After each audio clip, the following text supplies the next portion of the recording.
Before this project, none of us, including the Chinese students, had any idea what any of the Chinese traditions were. It's known to be very complicated, and once you become engaged is when you begin to learn about these traditions and the meaning behind them. In this video, we will go over each of the important steps in getting married in a Chinese society, and how these traditions are slowly conforming to the modern Western world, and the traditions that were practiced for centuries are now slowly fading away. So what actually happens in a traditional Chinese wedding? Well, it begins with engagement. When the boy's parents identified a likely bride-to-be, they would send the go-between to present gifts to the girl's parents and to express their feelings about the match. If the proposal was well received, the families would pray to the ancestral altar for 3 days. If no auspicious omens, for example quarrels between the parents or a loss of property took place within that time, the parents would give the information on to an astrological expert to confirm that the young woman and the young man would make a good match. Engagements generally lasted for a year or two, although in some regions, child betrothals occurred and would last until the children had grown to a marriageable age.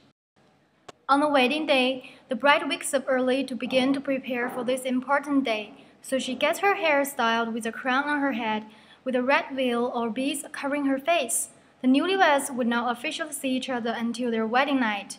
The two families decorate their bridal house and the reception for the wedding ceremony. Lots of lively colors, red in particular, are used in Chinese wedding decoration. This symbol is hung on the doors of the two family houses to tell their neighborhood that the young woman or man will soon be married.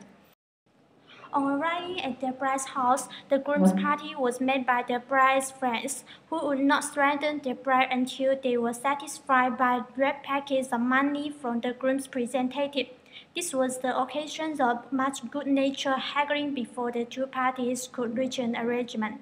The processional would then proceed to the groom's house. The good-luck woman, employed by the bride's family to look after the bride, carried the bride on her back on the sedan chair to the home. Firecrackers were set off just before the procession arrived. Music with gongs and drums greet the bride as she arrives. The household will be waiting to receive her. After these rituals took place, the groom could finally raise the red scarf and view the bride's face. In contrast to the elaborate preparations, the wedding ceremony itself was simple. The bride and groom were conducted to the family altar, where they paid homage to heaven and earth, the family ancestors, and the kitchen god. Tea, generally with 2 lotus seeds or 2 red dates in a cup, was offered to the groom's parents. Then the bride and groom bowed to each other. This completed the marriage ceremony. Generally, separate wedding feasts were given by the parents of the bride and the groom for their friends and families. There would be a single feast for each or a series of feasts over several days. However, the most important feast was that given by the groom's family on the date of the wedding. In modern Chinese weddings, the bride changes dresses at least 3 times at the wedding day. She would start with the Western-style wedding gown for the church or civil ceremony.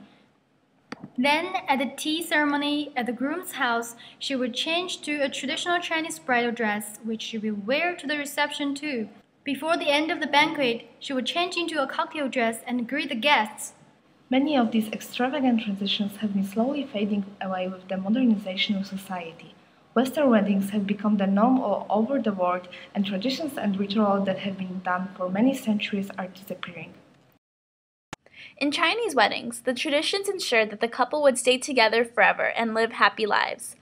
But with the disappearance of these rituals and superstitions, it seems that the divorce rate in China is rising and marriages are falling apart much faster.